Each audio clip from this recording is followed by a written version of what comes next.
I belong to you.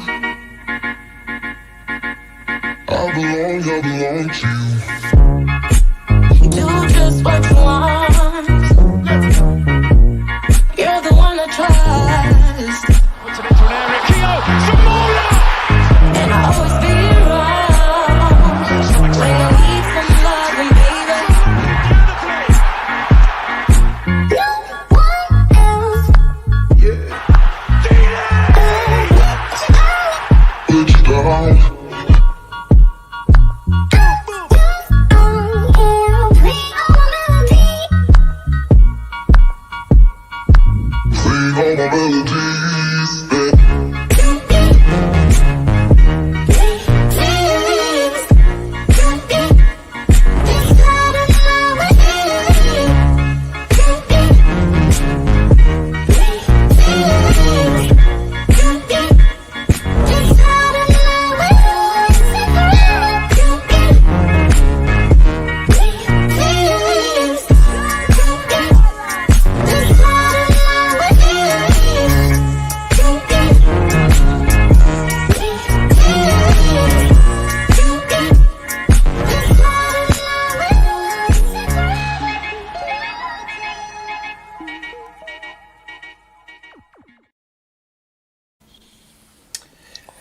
Hey guys, I'm Si and welcome to Ace Podcast Nation, the home of the Andy Campbell Championship Show. This is episode number 73.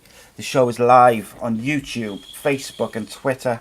Ace Podcast Nation is also a home to many great shows and series featuring top guests, expert analysts and more. So please give us a follow on social media. Most importantly, subscribe to the YouTube channel. The links to all of that and more below. And of course, you can follow the Andy Campbell shows on Twitter, Facebook, Instagram and LinkedIn at AC Footy Show to keep up to date on the latest shows and guests and talk a bit of football. And of course, audio versions of every single show we do are available at your favourite radio and podcasting platform or app. Just as we await the live chat to fill up. And I'd just like to say a big thank you really to Black Diamond Sports firstly for their support with all the shows. They're a global sports agency representing sports stars around the world. For more information you can visit their social media pages as well as their new website, the links to which are in the description and of course at the closing credits at the end of the show. And lastly, a big thank you to Darren Ralston and Bespoke Financial for sponsoring the Andy Campbell shows. And here's a quick word from them. My mummy and daddy have been talking about life insurance. It sounds like something to protect my brother and me, but I don't really understand. Then my auntie Louise told mummy about Bespoke Financial Teesside. She said they're a local company who helped her with her life insurance. Mummy got in touch and because they're based locally, a man called Darren was able to come to our house. He was really friendly. Darren stayed for a cup of tea and made it all really easy to understand. He said that life insurance will protect our home and family if anything bad were to happen. Like if mummy or daddy got sick, then we'd get enough money to take care of us and our house would be paid for so it wouldn't get taken away. After an hour, Darren said goodbye and mummy and daddy seemed a lot happier. Once it was all sorted, we could all relax and watch a film together as a family. I don't know why they didn't do it sooner.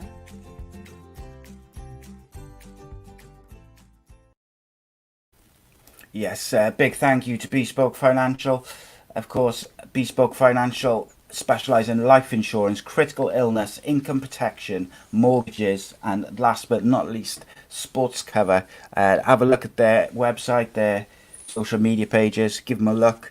Top quality performance in their industry and looking to expand into different cities in the UK. And I'm delighted that they sponsor the show and trying to help them grow as we try to help ourselves grow as well. And very quickly, for all the people who've sent me messages and DMs on Twitter and text this week since last Saturday asking, can I talk about Cardiff? Can we talk about Cardiff? Are you going to rant about Cardiff?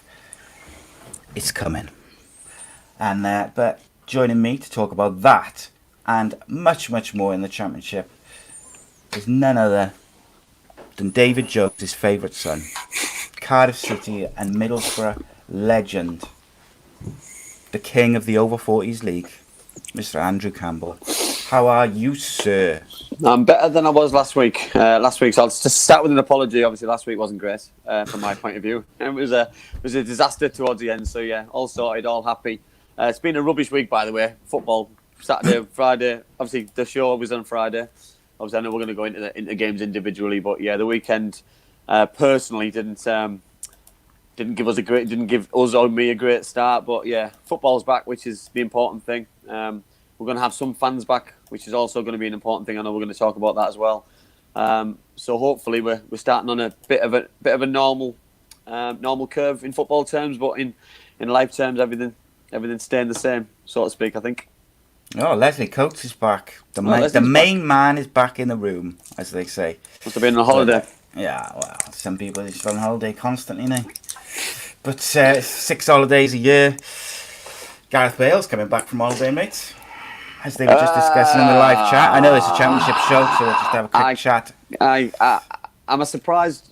No, I'm not surprised he's gone to Spurs. It was the only team I think it's a bad move for him, mate. I do. It's the only club he want to go back to. Mourinho. Tottenham Hotspur, new stadium. To be fair, ticks all the boxes for Gareth personally, you know. But yeah, of course. I heard Danny Gabardon talking the other day about him, and he was quite open and honest. Really, he said that they're getting a very good player, but they're not getting the world class player that he used to be when he left the first time around. Cutting. That's a bit harsh, isn't it? Jeez. Well, He's under pressure, Sam. He's under massive pressure because he's expecting to hit the ground running, score all his goals, create chances, set the Premier League alight again, and it'll be interesting how it works out. Listen, world class footballers are world class footballers. They find a way to get the job done, so to speak. So I won't be surprised to see him be a success at Spurs. No, absolutely. Mourinho will have him playing left back by November. Mark my words. Look. For a Welsh point of view, I just want him to play regular football. My worry is that Mourinho will try and get him playing 3 games a week, and that will do more damage than good. You know, his body is never held up really, really well to multiple games per week, should I say. But on the other hand, his injury record is not as bad as people make out. There was a period a couple of years ago where everyone was like, oh, he can't go to Man United. Man United fans were like, oh, I don't want him. He's always injured. And the 12 months prior, he'd barely been injured, but Madrid weren't picking him. There's a difference between not being picked and being injured all the time. And I don't know. He has I think he'll be looked after. I think he'll be looked after, and he'll be wrapped up in cotton wool, so to speak, football terms. And he's an asset. He's a huge asset, huge fee on the top of his head. He's on big wages. So for me, they need him, but they need him to fit really quickly as well. Though. So they've got to handle him as well as they need, and he needs as well.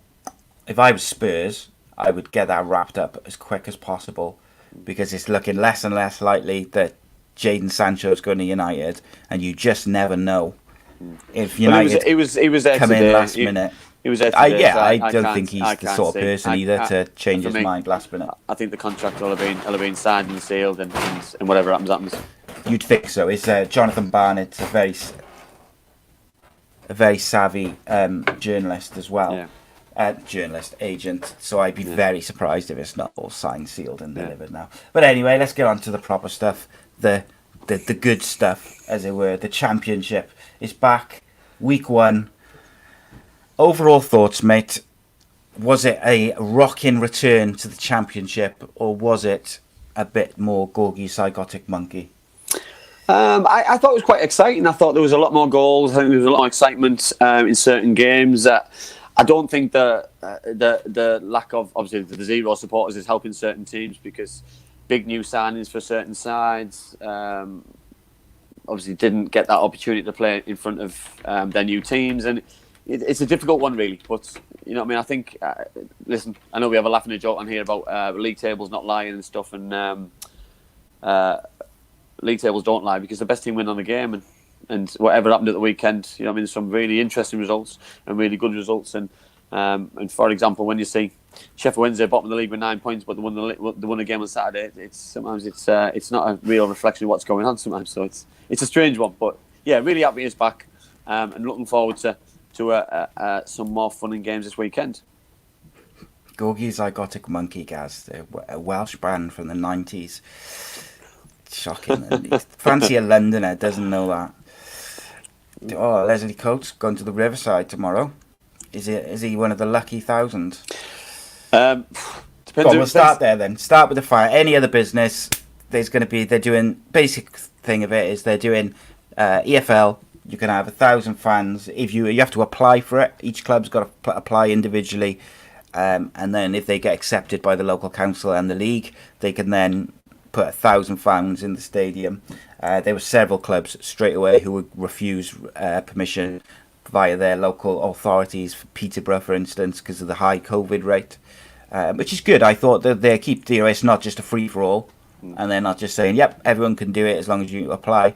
It does seem to be based on, the COVID rate in your area, should we say? What do you think, Chris? Listen, I think it's a really good idea that they're allowing fans back in. My question and my caveat for me is the number. You've got a football stadium.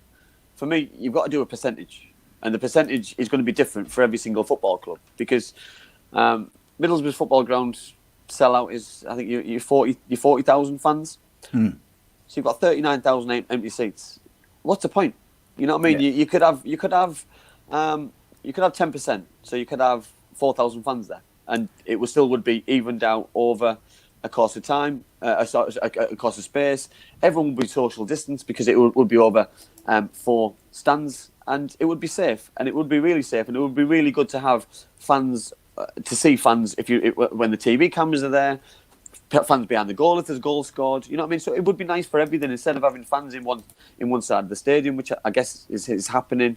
It'll be in the main stand. I just think, I know we haven't had any fans and going from 0 to a high number, but I don't see the difference between 4,000 and 1,000. I think 10% is for me is a good number. It's a safe number because if your stadium is a 10,000 seater stadium, say, you're still getting 1,000 fans. I think that's a little bit unfair on the teams who've got bigger stadiums. I think there's a couple of things to it in there. Like I was thinking initially, right, if you're going to have fans in there, if you had one fan for every 5 seats, you can social distance both sides, and you can still have a decent number of fans in the stadium. But I think it's not just the seating, it's the coming into the ground and people being able to socially distance and stick into whatever regulations they put in place as you're coming into the ground, in the foyers, under the stadium and all this different stuff. Maybe that makes it a bit more complicated if you start getting up into certain numbers. I don't know. However, like you say, if it's 1,000 or it's 2,000 or it's 4,000, I don't think there's a great deal of difference. No. But equally, like you say, what you might find is, say, at one of the smaller grounds, which doesn't hold very many, if they put their prices up or down accordingly, they're going to make potentially more money than a team who's got a 40,000 seater stadium who would fill it out. Yeah. And then do you find like teams like Middlesbrough or Stoke or these teams who have come down for the Premier League, Watford, etc., who've got the bigger stadiums, are they going to charge astronomical prices because tickets are like gold dust? There's only 1,000 people going to get in these huge stadiums. I do believe it's to try and raise money. Season ticket holders. You know what I mean? So I do believe it's season ticket holders. So you get season tickets. So that obviously, so the prices are fine. I don't think there's any away fans in tomorrow, which is obviously by the by. It's irrelevant because it's obviously a home game for Middlesbrough, so it's an opportunity for the Bournemouth fans, I'm guessing, to pay through their own avenues, like Middlesbrough fans have had to do, and Cardiff fans do. But listen, I'm glad people are allowed back in because supporters love the football and players love to play in front of fans. So if they can generate an atmosphere somehow, you know what I mean? I know that they're on about that you're not allowed to sing and you're not allowed to chant and you're not allowed to celebrate goals and stuff or cheer. But listen, if you're allowing fans back in the ground, then it's going to happen. It's a natural thing to happen. Absolutely, mate. So obviously with this Friday show, we're on like a time limit. So I want to ask you this very quickly. How would you feel if I asked you to ask your question now for any other business, and you've got 60 seconds to answer? You don't know what the question is, and you've got to do it off the cuff. You up for it, or would you rather not? Me? It's nothing. Yeah, it's nothing terrible. Yeah, go on then. Right. I would like you, because I have little to no interest in the competition, to sum up this week's Carabao Milk Carlin Coca-Cola Cup in 60 seconds? Waste of time. Absolute waste of time. Teams aren't taking it seriously whatsoever. So to have the tournament the way it is now, you know, I mean, some teams have took it really seriously. I'm only going on Middlesbrough's team in formation, and Neil Warnock's own admission that he watched the game from the stands, which has never been heard of for a manager like Neil. Neil's always hands on, so he wasn't that interested in it. His main focus is the weekend, and I see some other teams doing the same thing. Listen, it's great for the Salfords to play against Everton at Goodison Park, and it's great for other teams to go to Premier League stadiums and play against Premier League players. But if these cup competitions aren't going to be taken seriously, then what's the point of putting them in the middle of a week before another Championship season or the Premier League or a Premier League fixture? For me, you're risking players' fitness, you're risking players' injury. You might as well make it a low league competition and have it at Wembley, a little bit like the LDV or whatever it's called now from League 1 and 2. And I just think it just makes a mockery for me, Si. You know, that if they want a cup competition and somebody's putting the name to it, then it's got to be taken seriously by everybody. And it's not because of how early it is. That's the problem. And B, there's no fans in, there's no generation, there's no of money or etc. So players aren't risked to go forward. Good effort, mate. Considering I threw that at you completely on the fly, that was an impressive answer, mate. It just shows the level of professionalism you've got. Thanks. You know my view on that competition. Pile of rubbish. The best thing they could do is just add the Scottish and the Welsh and the Irish teams, make it a year-long tournament which just goes on when there's no other football on. And just make it and the winner gets a Champions League place, because otherwise it's pointless. All right, next piece of any other business. Sir Neil Warnock has got COVID-19. Yeah, very shocked when I read this and then heard it on the radio. That obviously, and the worrying thing for me is how old Neil is, and hopefully that he's okay. Obviously, a player's contracted it as well. So now, obviously, there's a bigger picture now involved at the club. If they announced it was a first team player or it was a first team player, but they haven't named him. And this is a knock-on effect, you know. So tomorrow you're going into a game against a side who's been relegated to the Premier League without your manager and without a first team player. So it becomes more difficult. And you know, I was talking to a good friend of mine whose team played in the Europa League last night. Actually, they got beat in a 96-minute Welsh team, Connors Key. Yeah. And they had 7 players missing because of COVID, and it's not fair. I don't say it doesn't sit right with me again, because teams are getting punished before they're even starting to play. So we talked last season, mate, with the FA Cup and the VAR and stuff. What's the point? I don't see the point in having any of these competitions if you're not going to make them fair for everyone. And it's just another example of it being unfair. Yeah. It's not a level playing field. It's not a level playing field as it is because of the financial differences with certain clubs, you know, to other clubs, without adding in things like having half a squad missing.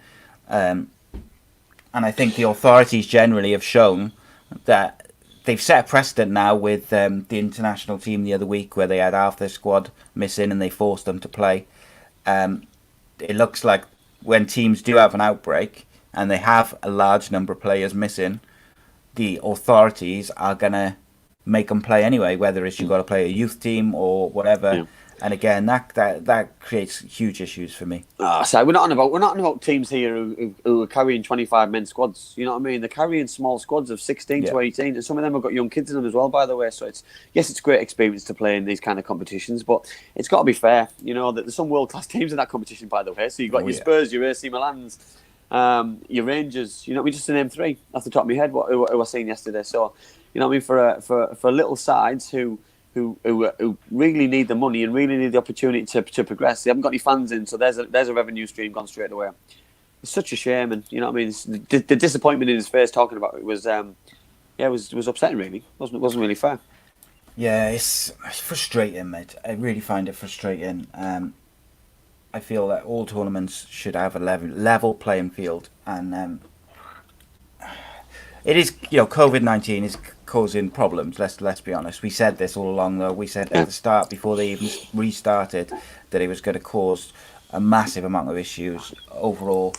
And I got to say, I think the first time, say in the Premier League, because unfortunately the FA values the Premier League over everything, when there's a big big team goes down with 5, 6, 7 players with an outbreak, and they call off the game, that's when I think all hell's going to break loose, because these smaller clubs who've been told to basically suck it up and get on with it are going to be like, hang on a minute.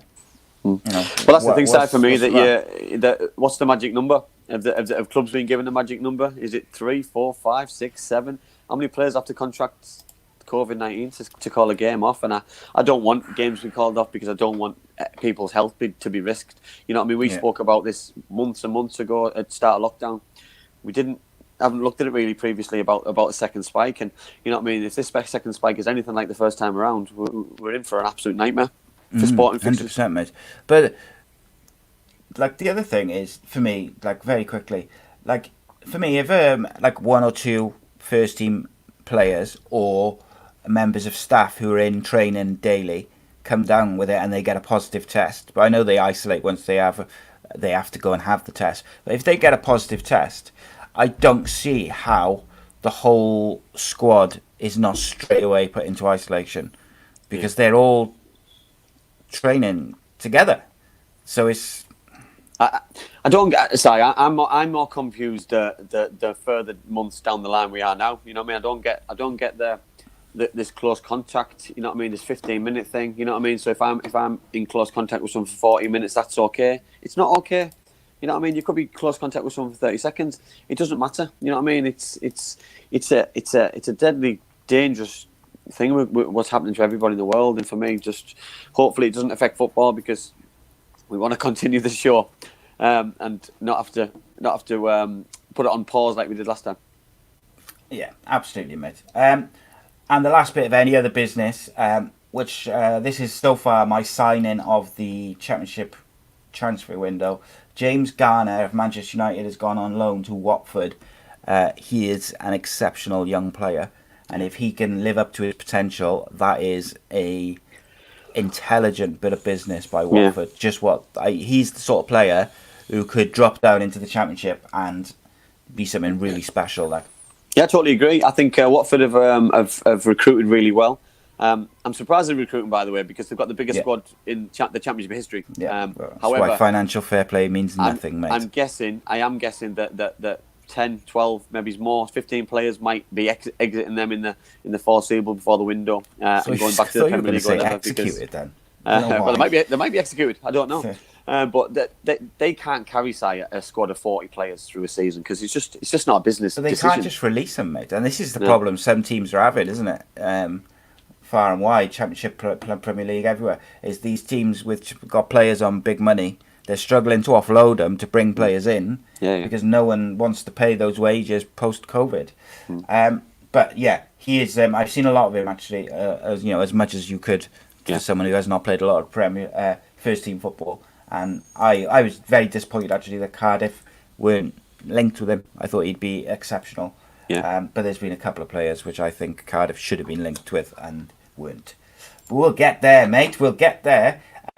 Okay, just before we move on to the very quick reviews of each game, Coventry City versus QPR tonight is the 7:45 kickoff. So we'll do that now because it's 7:30. What's your prediction? I'm going to go home win. I think Coventry played. Did they play Rotherham first game of the season last weekend? No, they didn't. That wasn't last weekend, was it? Because it was Coventry played. Coventry played. Top of my head. You've caught me there. They played Bristol City. You played Bristol City, then they got beat 2-1. I'm going Coventry a home win. I know QPR beat Nottingham Forest, but I'm going to go home win. And I'm going to go with a draw for that one. So side draw, AC for the Coventry win. Okay, save it this time, mate. Save it.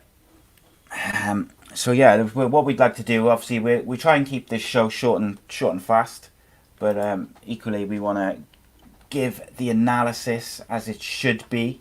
So the weekend, the season indeed, kicked off on September the 11th with Watford versus Middlesbrough. Craig Cathcart with the winner, 1-0 to Watford. A big win for Watford. It was important they get off to a good start, mate. And unfortunate for Boro, Mr. Warner couldn't work his magic just yet. Yeah, I think it was probably more important for Watford that obviously the disappointment of getting relegated so late in the season. They got off to a good start with a goal from a corner. Thoroughly deserved the lead at half time.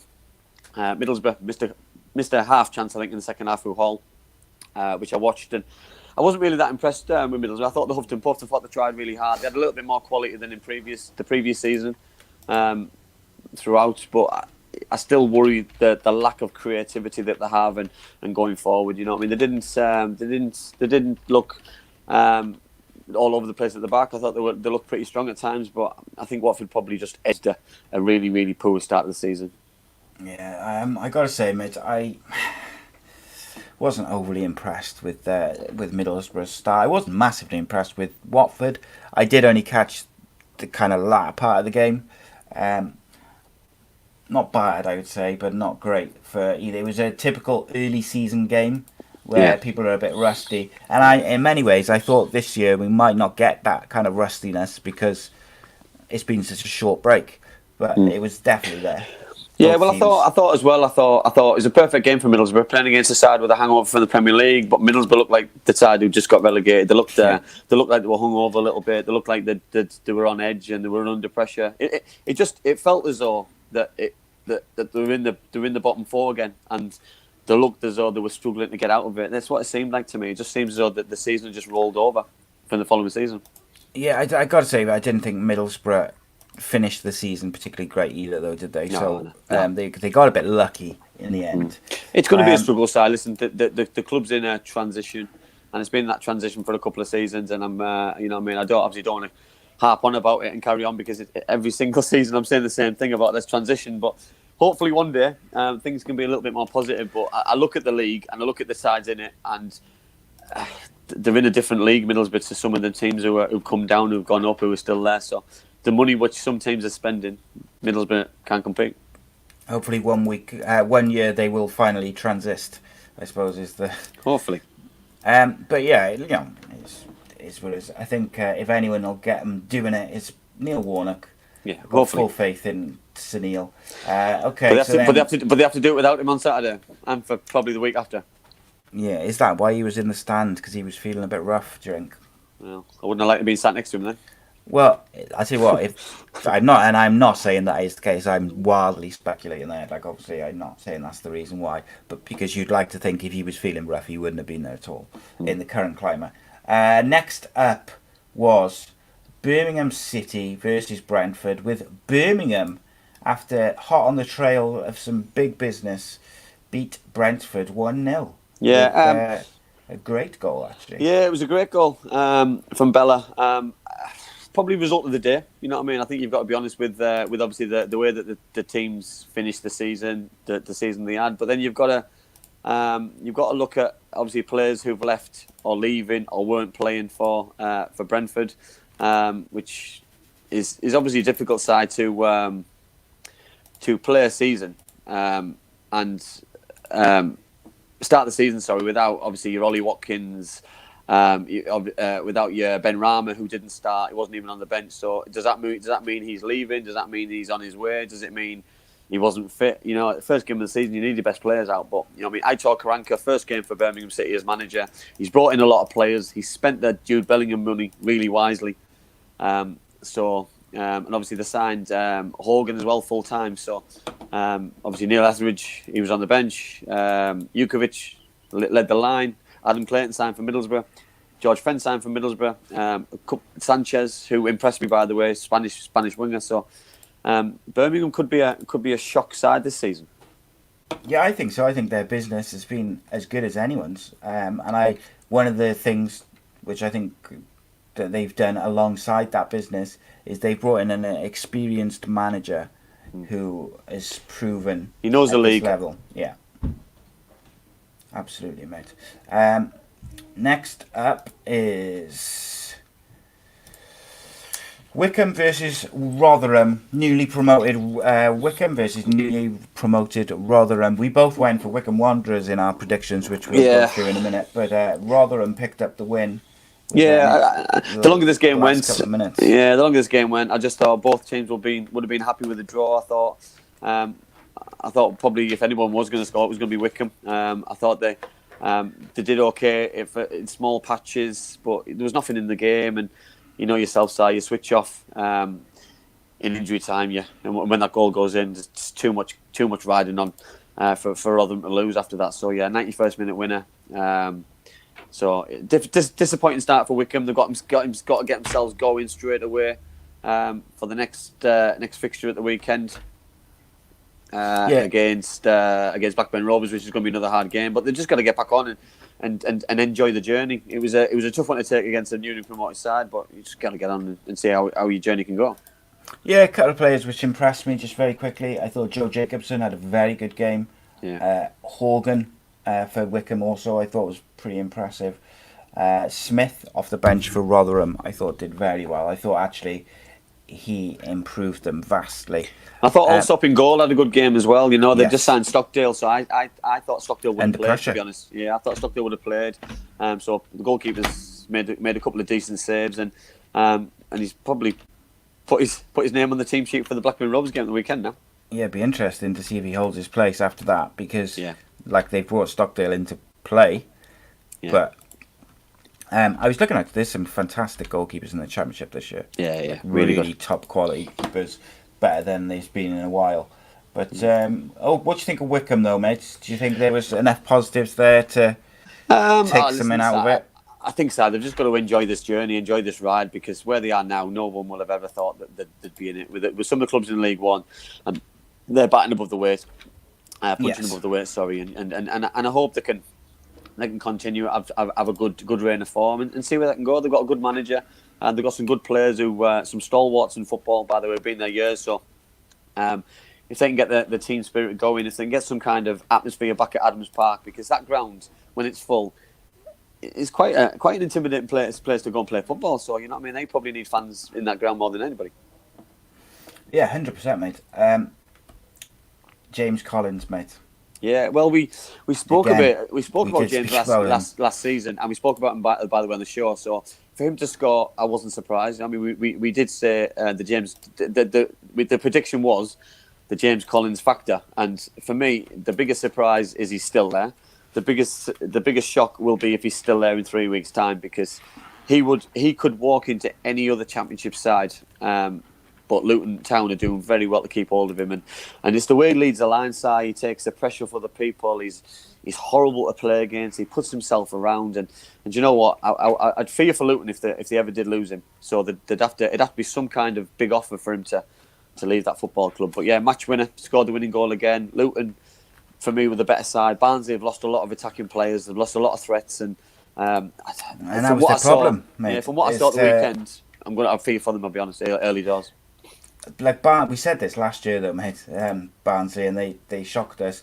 Barnsley scored goals last year, Yeah. but they couldn't keep a clean sheet for Toffee. Yeah. Now, I think they had a lot of loan players, if I remember correctly, but they're so dependent on Corley Woodrow, so Yeah, they are, dependent, and he's not necessarily one of those like most prolific strikers. Like he will get them, 10, 15 goals over the season, maybe, but they're so dependent on him. If he doesn't score, they do struggle. Yeah. Luar for Luton. Always been a big fan of both the three of them. Isn't there? Is it three brothers? Luar brothers or two? I know there's definitely two. I don't know about the third one, but always been a fan of the family though. Like I think they're really very very talented, so quick. very talented boys. And I thought he made a big difference. He did when he came on. Yeah, he does. And to be fair, for me, he makes a difference with his pace, and it was no surprise that when he came on, they looked more of a threat going forward, especially in wide positions, and then Collins comes alive, basically. 100%, mate. Next up, we had AFC Bournemouth 3, Blackburn Rovers 2. Woof. Great result for Bournemouth. I thought they were sloppy as well, especially the first goal, Bradley Johnson's goal, which was the equaliser, a mistake, and obviously a long-range effort. Great for Bradley Johnson, but I think Bournemouth can't afford to ship goals in. There's a lot of goals going to be scored this season in the Championship, and they'll do the fair share, by the way, of scoring and letting goals in. They've got some very, very good players, Bournemouth. They've kept they've kept probably the chunk of the squad, especially defensively. Going forward, you know what I mean. Solanke, I thought did okay. He didn't score, but he led the line really well. Stanislas, excellent. Lima, who scored a goal from midfield, very good. I was unlucky for Blackburn that they lost the game with about 5 minutes to go. Adam Armstrong, I think he's going to score a bucket load of goals this season. As they finished the season really well last year. And to score again was brilliant. And a bit of a shout out to Lewis Holtby as well, because to start in midfield, to dominate games, keep possession, just you know what I mean. As long as he can stay fit, Blackburn will have a good season. Obviously, Stewie Downing, one of our guests on our Monday show, wasn't involved, so you know they've got players to come back in. Bradley Dack, you know what I mean. So there's Blackburn have still got a lot of pieces missing from their jigsaw. Yeah. Adam Smith for Bournemouth again was excellent, but Groeneveld, who scored the winner, was a superb all game. I think I might have said this before. Dominic Solanke, I'm not having him at all, mate. I thought it was a strange one in the Premier League to sign from Liverpool. He signed for big money as well, and I've never really seen him do it on a regular occurrence. So it's going to be interesting because he's going to play 40 plus Championship games, and he's under pressure to score because of his reputation and how good he's supposed to be. Yes. And when you come from Liverpool, you have to put up with the expectation of predictions, expectation of form and stuff. So you can only link him with other players. Harry Wilson, yes. Brewster. You know what I mean? These players who've come to the Championship and ripped it up and done a good job. So he should be doing the same. Yeah, spot on, mate. Spot on, indeed. I don't see what others do. I guess, but everyone's got their opinion. Next up, Bristol City 2, Coventry City 1, and I believe young Jamie Patterson, scored the quickest goal of the day after. He did. And obviously it was a great start. 20 for, seconds. Obviously, Dean Holden, the new manager, got the job in the summer, and it just settled him down really. And I looked at obviously Callas has got himself fit. Obviously, Jamie Patterson scored from midfield from a nice breakaway. Naki Wells, Wyman, they've got a good squad, by the way. You know what I mean? Let's make no bones Massive about that. squad as well. Yeah, obviously Thomas Callas has got himself fit. He's captain. He nicked in with a goal as well, which has obviously turned out to be the winning goal. I think it was unlucky on Coventry because I thought they did okay at times, but I think it's going to be a cutthroat league this season where if you're not careful and you don't defend properly from set pieces, especially towards the end of the games, that people can pop up like Callas, because people have those buzz players who are set piece specialists and they come back to haunt you. Spot on, mate. I'm going to expand on this a little bit later on, but I thought Jamie Patterson set the tone for the whole team, not just with his goal after 20 seconds, but his work rate and his off the ball movement. And I thought actually Naki Wells, who isn't renowned necessarily for his off the ball work, I don't know whether it was because of Jamie Patterson, but it was almost as if he saw the work that Jamie Patterson was doing, and he did it as well, and it rubbed off on him. And I thought Naki Wells is as hard as I've seen him work. Obviously, new club, etc., looking to make an impression. But Bristol impressed me, mate. I gotta be honest. Yeah. Coventry is going to be a long old season for them. I would like to see Coventry City stay up, but I think it's going to be incredibly difficult for them. Yeah, I agree. Okay, here we go. Cardiff City 0, Sheffield Wednesday 2. You go first. Please don't swear.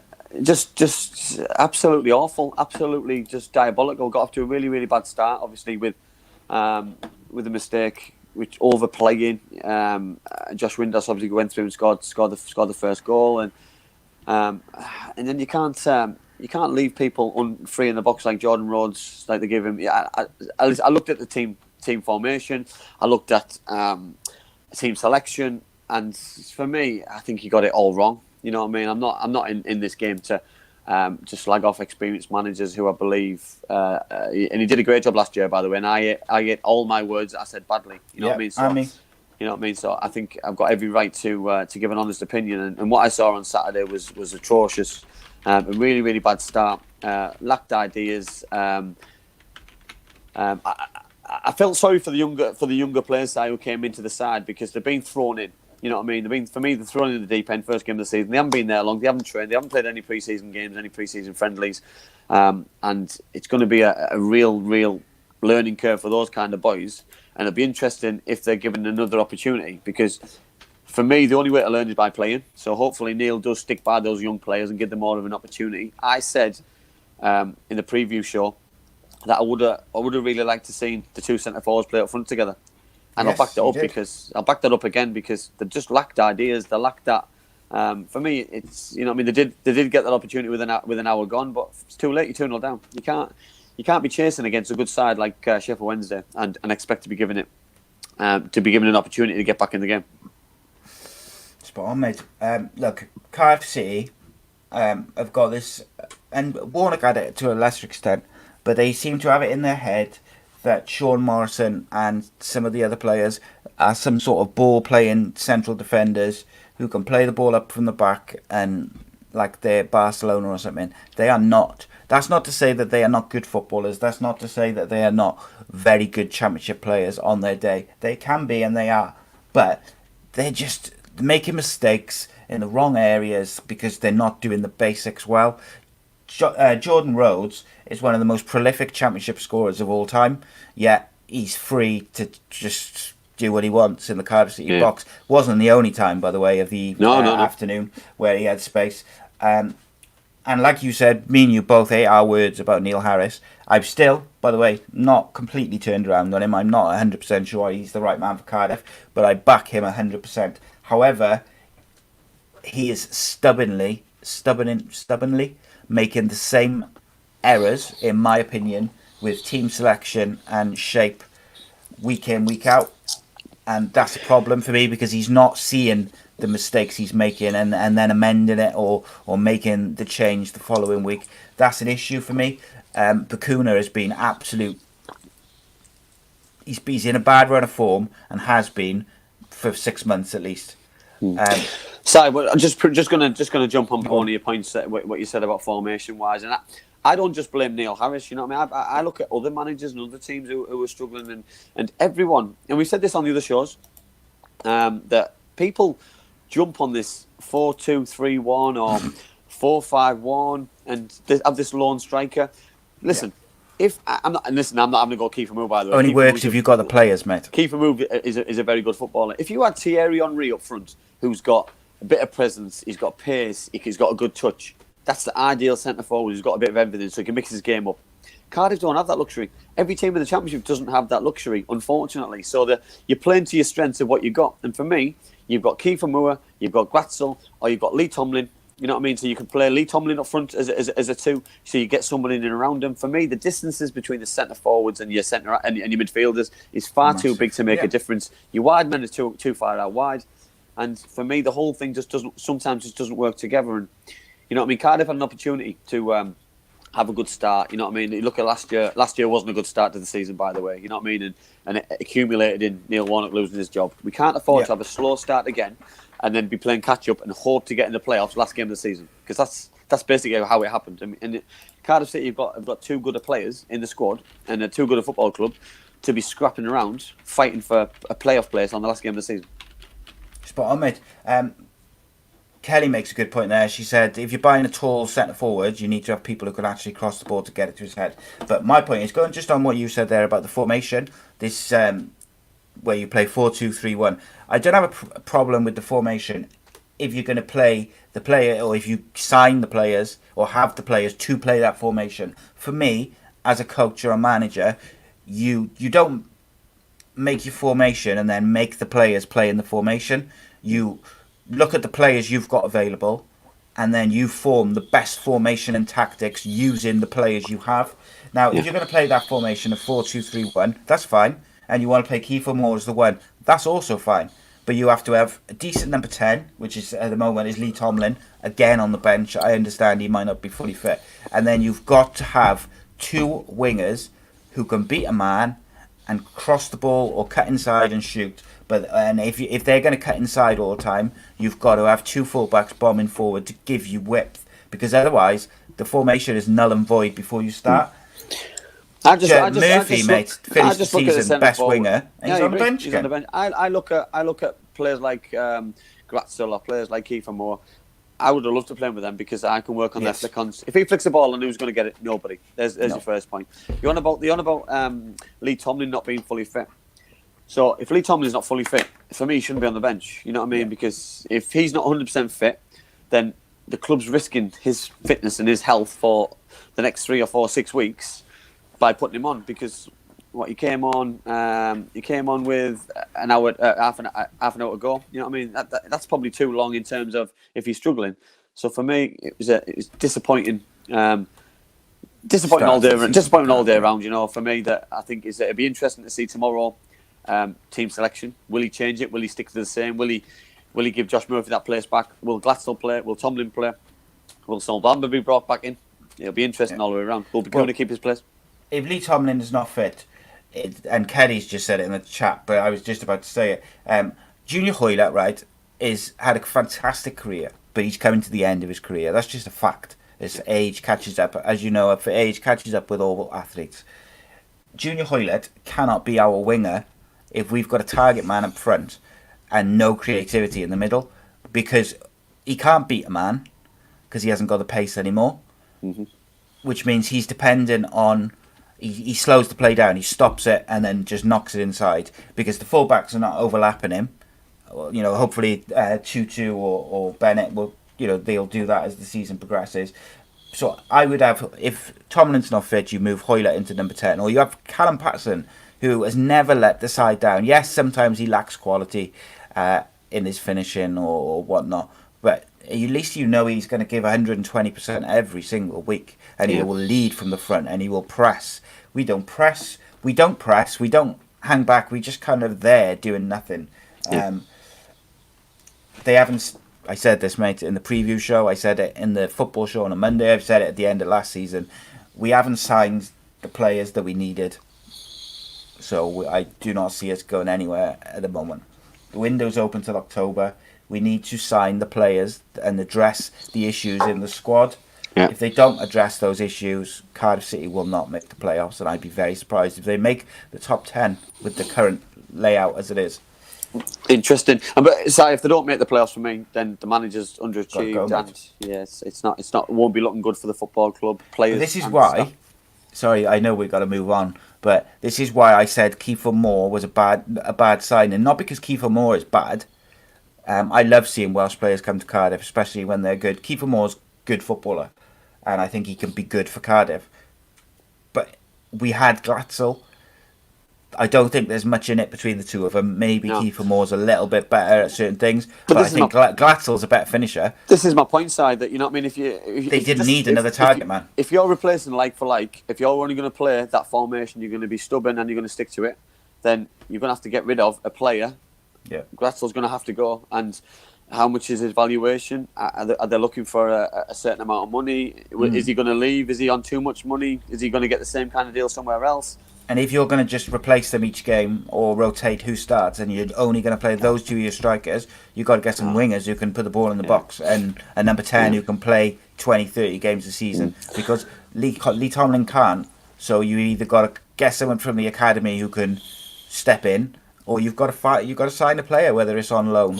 On another point as well, I don't think it helped with what happened to Mendes-Lang. Obviously, of course, it didn't. Getting that sacked, would have you know, upset the squad. You know what I mean? As a player, they were going into a game very disillusioned and underconfident, and obviously lost one of their own. So I think it won't have had a positive impact, but you can't use that as an excuse also. So I don't think we can. But that's why it was such a weird situation. And as we said last week, we're not going to speculate until there's anything concrete, because it's not fair to the people involved, the club, whoever is what it is. But that would have disrupted the team. You know, he's friends with at least some of those players.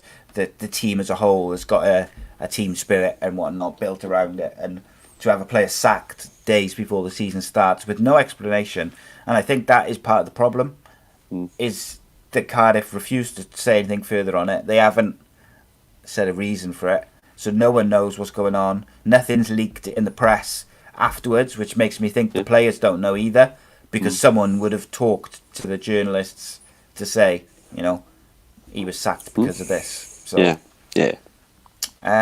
Okay. let's have a look. Next up, Derby County 0, Reading 2. Derby County of old, Derby County of the Derby County who started the season, not what finished the season. Some strange decisions which I'm going to talk about later on from Philip Cocu. And to be fair, if he's wanting to put himself under pressure, he's done a very good job at the start of the season, by the way, because this was a disastrous start. They've obviously lost players. They haven't really brought in the kind of players that he wanted to push them on to the next level, because the way they finished the season, I fully expected them to kick on straight away. And they've obviously lost a couple of players to Sheffield United for big money. Lost a couple of loan players, didn't they? Fantastic. They lost the loan players back. But you've got to reinvest that money, and if there's no money there, for whatever reason, then it's going to be a massive struggle this season for teams like Derby. Yeah, look, if I remember correctly, Reading made a very good start last year with Pushkas and a couple of the other lads doing very, very well. The lad, Ijaria, I thought was superb. Derby looked sluggish, and we said last year, maybe we peaked a bit early when we said Rooney was going to take over. Maybe we should saddle our ship to that thing this year, because Cocu's put himself under a lot of pressure straight away. His comments are fascinating to me, mate, all the time. He's quite critical of the players, as if they're not doing what he's asking them to do, which is a dangerous route to take when you do the... But we said this last year, though, Si, because I believe he was asking players to play his way, his Dutch Keogh, way. Wasn't it? He was asking him to be like a Ronald Koeman. Keogh had an unbelievable football career doing what he was good at, and that's defending, going up for set pieces, and winning headers, winning tackles. You know what I mean? Like a John Terry of the Championship. You know what I mean? And he made a living out of it. You're now asking him to play out from the back, which he really struggled to do, and he got shown up quite a lot of times, and it cost them a lot of goals and put them in the position they were in. And for me, again, if you're going to come out and be critical of your players, how can as a player, how can you run through a brick wall for your manager if he's coming out after a game and being critical on you? I just don't get how he's trying to be positive, how he's going to swing around and players are going to back him. Oh yes, but it's puzzling. He's got to be careful, I think, because the fact is, like I know I said it a bit in jest, but Wayne Rooney is there waiting. Yeah. He wants to move into management. Yeah. So natural progression for him. If the second he came in, Cocu was under pressure, and I admire him in some ways for bringing Rooney in and not being afraid of that pressure, that inviting that speculation and whatnot. But he's got to get it right, and he did not get it right against Reading, so he's got to make it right straight away.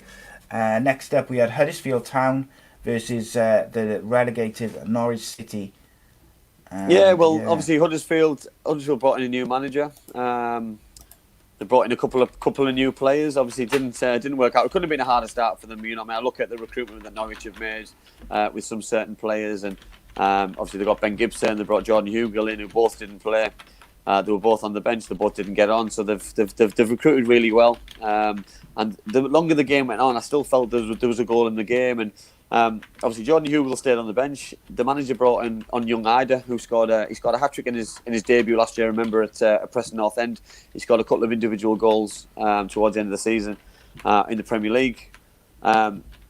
So for him to score the winning goal in late into the game for Norwich City was fantastic, and it's a great start for them. And for me, the squad they've got, they're going to take some stock in the season, Norwich City. Yes, 100%. I think Norwich will be right up there, and I'd be amazed if they don't go up automatic. I've got to be honest. Yeah. Some great players. One player who did impress me, or whether impress me is the right word, I'm not 100% sure, but Huddersfield stood out for me certainly. Was Stearman in very good player, central defence, and also ex-Wolves player. Yeah, and also Bakuna, I thought, did quite well. Yeah, he's very talented. He's just a bit inconsistent. But with Norwich, like I look at their side, right? So I just brought up their side there now, and I look outside of Pukki and Hernandez.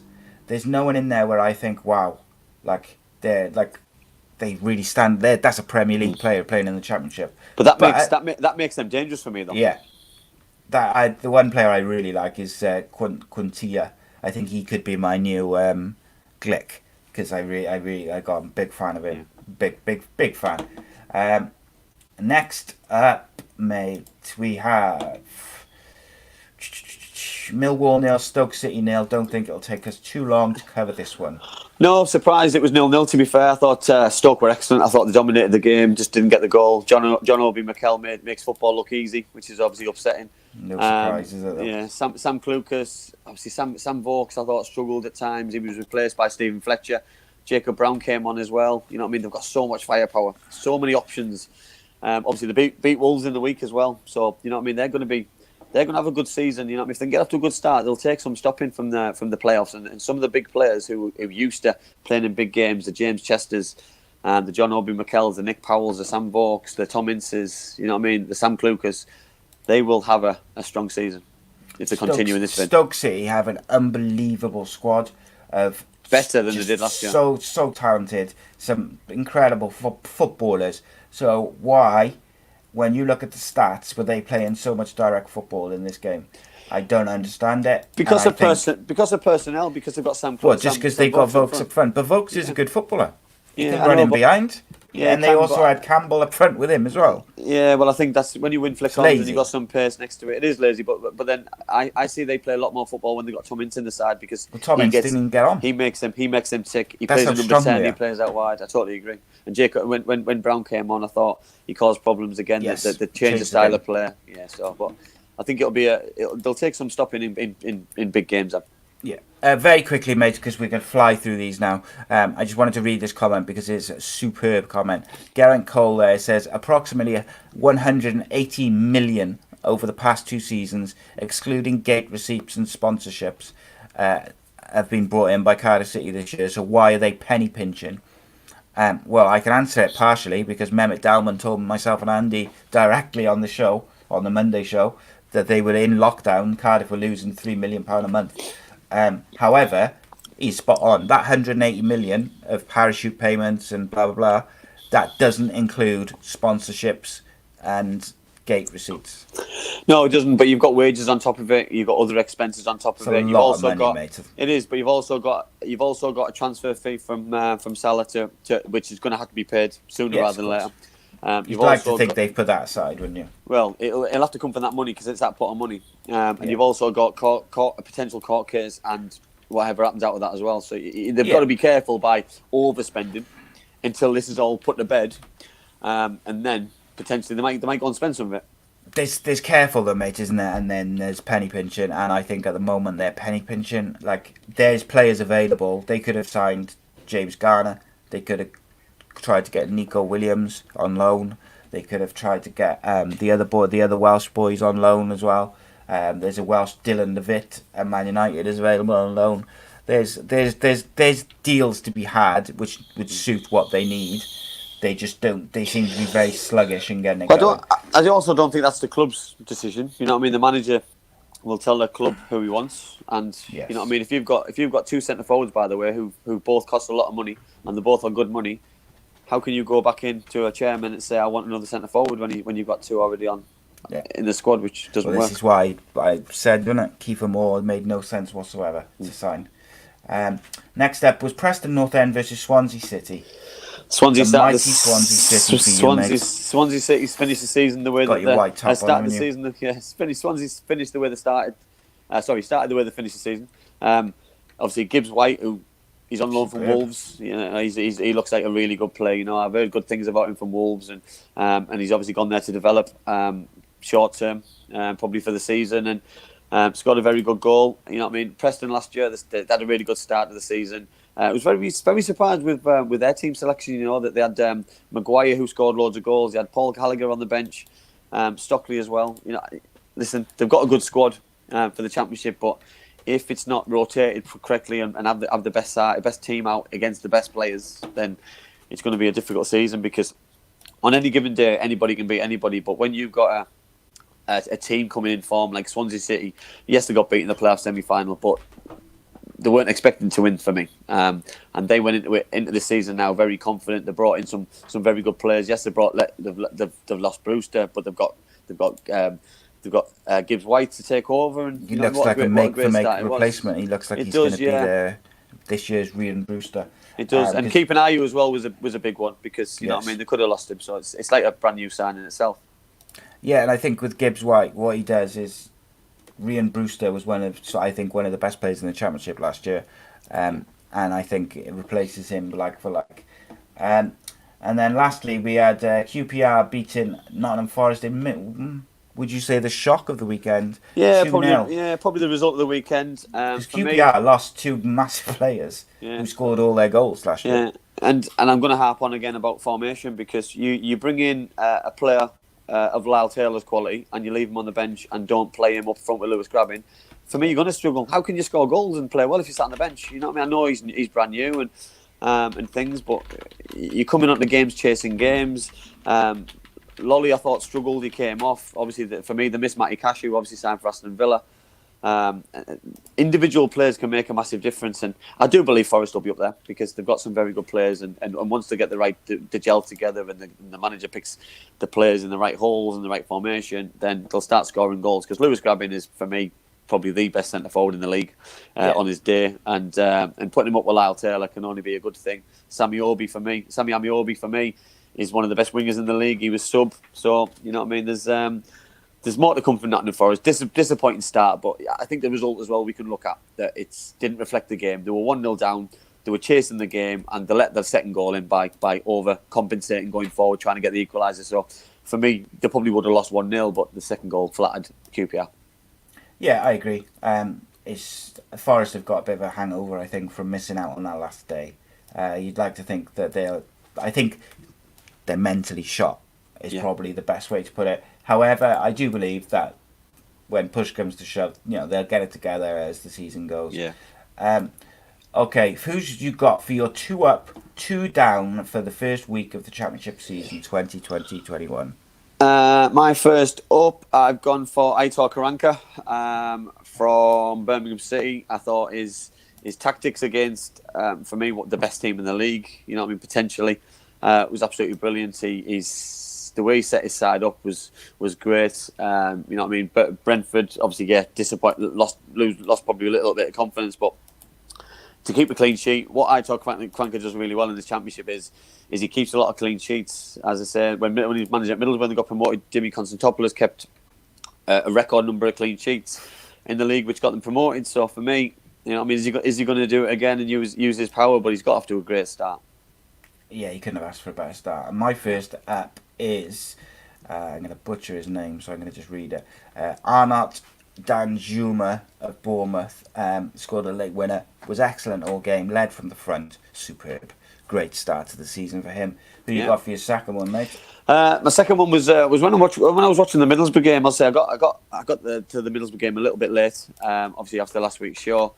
And when I sat down, there was an 18-year-old player for Watford called Pedro, Brazilian player. I thought he was absolutely out of this world, gliding past players. And if this is one of the next big things to come out of Brazil, then just keep him coming, because he was exciting. He got me on the edge of my seat, and if it wasn't against Middlesbrough, I'd have probably been even more excited. But every time he got the ball, I wanted to see what he could do. And the only thing he had missing from his game was his final product, his shot and his cross. But you know what I mean? I raved last year about Pereira for West Brom, and for me, if he's anything like he showed on the first game of the season, he's going to be a firm favourite of mine going forward on the show. Absolutely. So my second up was Jamie Paxton for Bristol City. Great Thought show. he was absolutely superb. Scored after 20 seconds. Set the tone from the very first minute, as I said earlier, and he really rubbed off on the likes of Naki Wells. And even Vyman at his old age was running around like a youngster. Really working hard for the team, and I thought it was very promising for Bristol, and gave Holden the dream start. Great show. First down, mate. My first down, I've gone for Bakuna from Cardiff City. Listen, you said earlier on about lacking in confidence, but if you're lacking in confidence, what you do straight away is you put the ball into a channel and you get on. You play with second balls. You know what I mean? You don't try and pass across your back four. And you set the tone, you know what I mean? Because that happens in 4 minutes, and you've got 86 minutes left of the game potentially to worry about the mistake you've just done. And he looks like he's got the world on his shoulders at times, and I thought he had a really bad start, and it didn't really get much better for him. Yeah, he was not very good, mate. My first up will be no surprise to anyone. My first down is Neil Harris. Tactics, formation, personnel, all wrong. Mistakes made everywhere. I Harris out. was No, going to say joking. I was going to say I'm surprised, but I'm not. I'm not. Seeing people call for his head after No. a first game made me feel physically ill, though. No. And that's coming from someone who doesn't think he should be the Cardiff City manager, Yeah. and has just spent a good part of the show slaughtering his tactics and his decision making. However, calling for a manager's head after one game is pathetic. Give your head a wobble. Listen, we're all passionate, we're all fans, and we all want the best for a football club. But Everyone's entitled to opinion, mate. But it didn't happen last. It didn't. Listen, you know what I mean. Sometimes changing managers doesn't work. The grass isn't always greener, and we need to be careful sometimes what we wish for. yeah, indeed. And who you got for your second down, mate?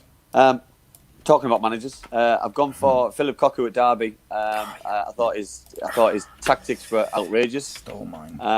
I also, when I talk about tactics, he had Wayne Rooney on the bench, and I don't get it, because if Wayne Rooney's 60% fit, he starts and he comes off after 75 minutes, because Wayne Rooney can manage himself through games. He can sit in front of the back four, he can win tackles, he can win battles.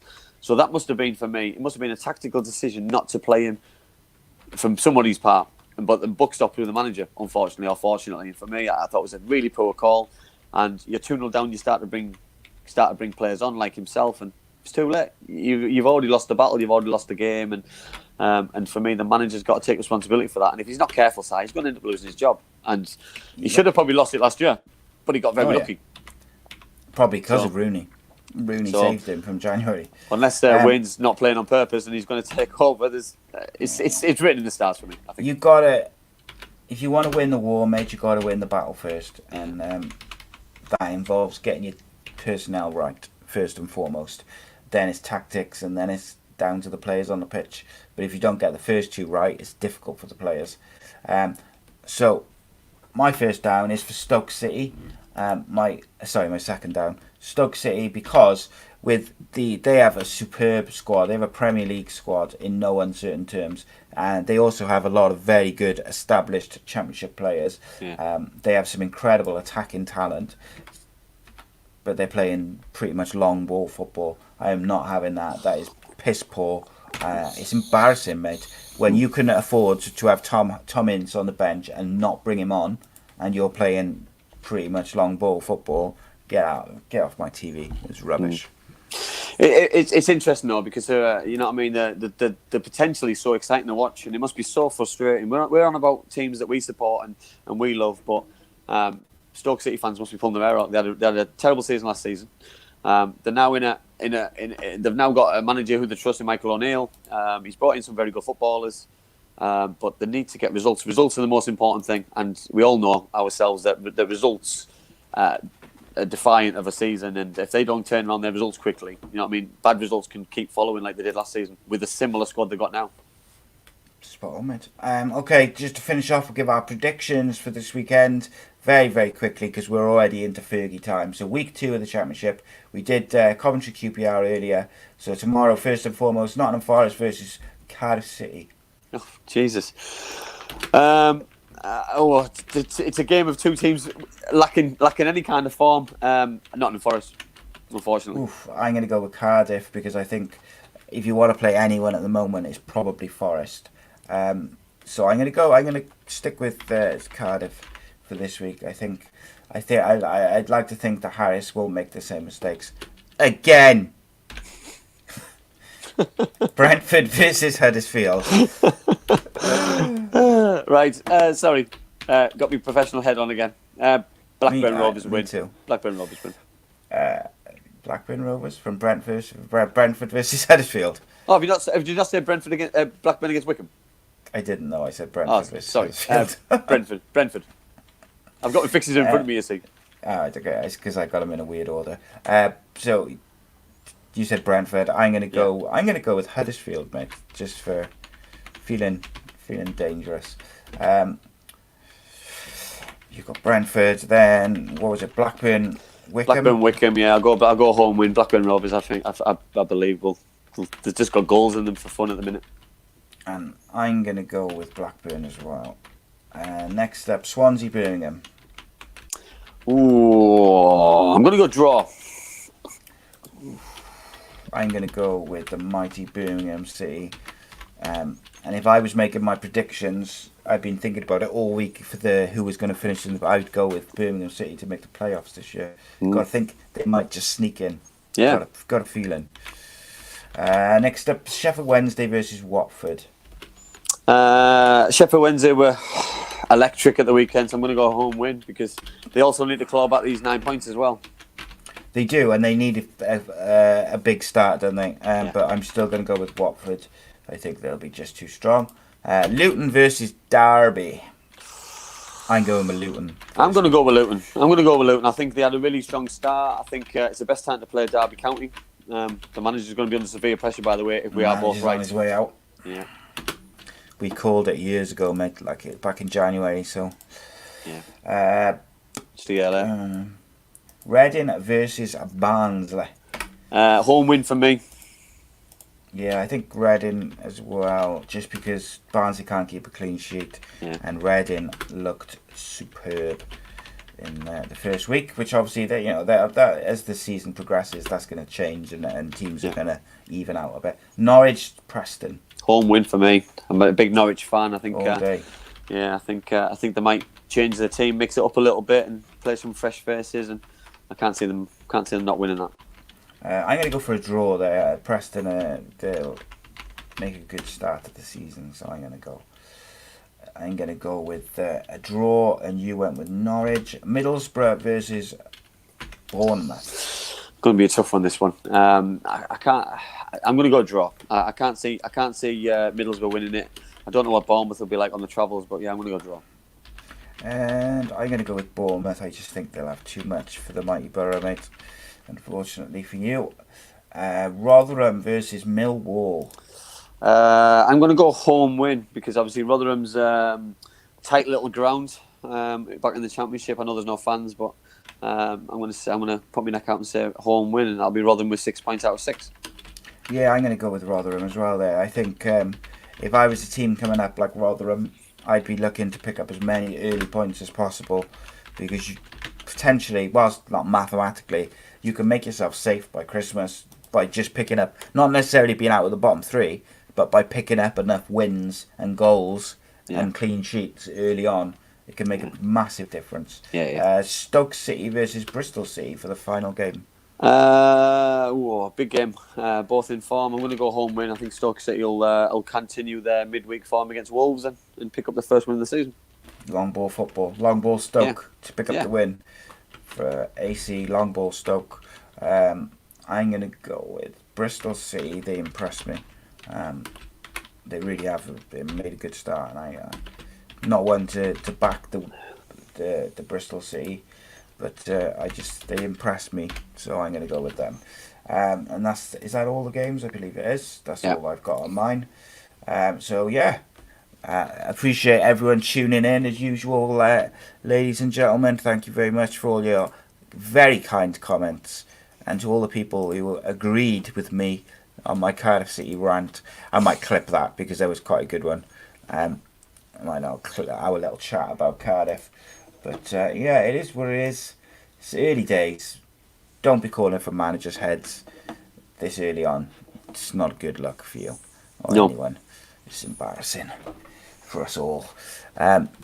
But Andy, it's been a pleasure, my friend. Yeah, it's been amazing. Always enjoy the Championship Show, mate. Always. This Monday, 7:30, the Andy Campbell Football Show. Myself and Andy Campbell will be joined by former Manchester United winger Luke Chadwick. Cannot wait for that. It's going to be a really fascinating chat, that one, mate. Yeah. Been through a lot in his storied career. He's had a top career, and I think people don't realise, he's had a really, really good career. And I was lucky to play with Luke for my country, and very talented boy, very quiet playing football. Let his feet do the talking. I know that's a cliche, but he was very, very talented. You know what I mean? You don't play for Man United if you're no good. You know, he played within the realms of those top world class stars, by the way. So he fully deserved to play when he played. Scored a couple of decent goals. Set up some very high profile goals, and then progressed his career at various clubs. West Ham, big clubs, mate. West Ham, Stoke, a lot of you. And then finished at Cambridge at MK Dons. So there you are. Look, Guys, Yeah. finally. We've done it for you guys. We've looked after you, especially finally. for you, mate. Yeah, finally. Watch this space, guys, because we've got a few more in the pipeline. Oh, we've got a manager coming up. Not an ex-West Ham manager, I should say. No, But we no. have got a manager coming up soon as well. Yeah. I will say this. I'm really looking forward to a little teaser for Monday about one of the questions we're going to ask. I'm going to ask Luke about Ole Gunnar Solskjaer's comments today about Mason Greenwood and England's treatment of him, and basically that United kept him from the media for 18 months, and then England threw him in straight away on his first day with England to do a media thing on his own. And then what happened. So I'll be fascinated to hear his take on that as a former United youth player. You know, they're renowned for looking after their youth players, especially at that time. So it'll be interesting to hear his point of view. But in the meantime, big thank you to Bespoke Financial for sponsoring the show. Please go and check out their stuff. And when you do check out their stuff, tell them that you heard about them from us. And no, John, it is not Neil Harris. I don't think he'd do our show, because I'd ask him the difficult questions. Journalist. And also, big thank you to Black Diamond Sports, of course. Please, guys, spread the word about the shows. Subscribe to the YouTube channel. That's the best way to support us at the moment. And you can watch all our other shows. YouTube.com/Ace Podcast Nation. Got some cracking shows coming up. I recorded the second episode of Kevin McNaughton's Crazy Football last night. And oh my days. It was interesting. I'll say that much. But in the meantime, we'll see you soon. Cheers, Andy. Cheers, Guys. Loved it. Laters. See you soon. My mummy and daddy have been talking about life insurance. It sounds like something to protect my brother and me, but I don't really understand. Then my auntie Louise told mummy about Bespoke Financial Teesside. She said they're a local company who helped her with her life insurance. Mummy got in touch, and because they're based locally, a man called Darren was able to come to our house. He was really friendly. Darren stayed for a cup of tea and made it all really easy to understand. He said that life insurance will protect our home and family if anything bad were to happen. Like if mummy or daddy got sick, then we'd get enough money to take care of us, and our house would be paid for so it wouldn't get taken away. After an hour, Darren said goodbye and mummy and daddy seemed a lot happier. Once it was all sorted, we could all relax and watch a film together as a family. I don't know why they didn't do it sooner.